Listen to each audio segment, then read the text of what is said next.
Hello viewers, market price Jessore BD চ্যানেলের পক্ষ থেকে স্বাগত জানাচ্ছি।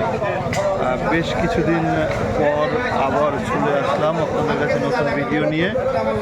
ভিউয়ার্স, কদিন ধরে বৃষ্টির কারণে সবজির দাম কিন্তু ঊর্ধ্বগতি, তো অনেক বেশি দামে সবজি বিক্রি হচ্ছে পাইকারি বাজারে যশোরে।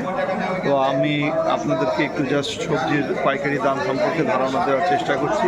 তো আমাদের সাথে থাকুন ভিউয়ার্স এবং কন্টেন্টটি দেখতে থাকুন। ভিউয়ার্স দেখুন, সবজি কিন্তু আমদানি কম, আগের মতো অত সবজি কিন্তু নেই। লাউ বিক্রি হচ্ছে পাইকারি বাজারে, সবচেয়ে ভালো লাউটা 60 টাকা।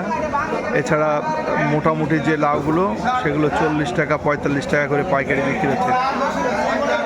এই দেখুন কলমি শাক, প্রতি মুঠো কলমি শাক বিক্রি হচ্ছে 10 টাকা করে। লাল শাক সবুজ শাক কদিন আগে 50 ছিল, আজকে একটু দাম কম, 60 টাকা 40 টাকা করে কেজি বিক্রি হচ্ছে।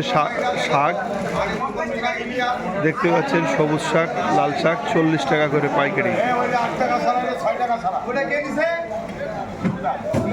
কচুরলতি 60 টাকা 65 টাকা পাইকারি বিক্রি হচ্ছে কচুরলতি।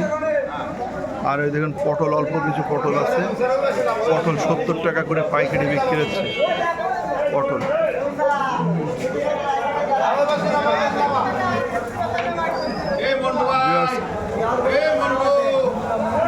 সামনের আড়তে দেখেন বরবটি আছে, বরবটি 80 টাকা করে পাইকারি বিক্রি হচ্ছে। উস্তে ওরকম 80-90 টাকা পাইকারি উস্তে। পেঁপে বিক্রি হচ্ছে 20 টাকা করে। কচুরমুখীটার একটু দাম কম আছে, কচুরমুখী আজকে 25 টাকা পাইকারি বিক্রি হচ্ছে। 25 সবজির মধ্যে কচুরমুখী আর পেঁপের দাম একটু কম।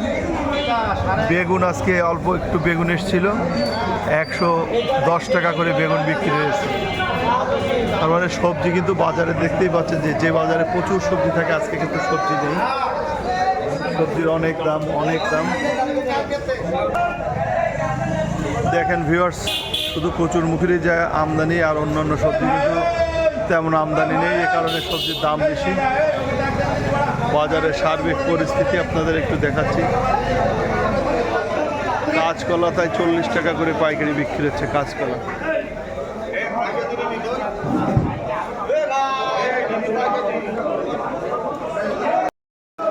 ভিউয়ার্স, আমি আজকে সবজির বাজারটা আপনাদের একটু দেখানোর চেষ্টা করলাম, কারণ সবজি কিন্তু আমদানি কম, এই জন্য বাজার ঘুরে সবজি দেখাতে পারলাম না।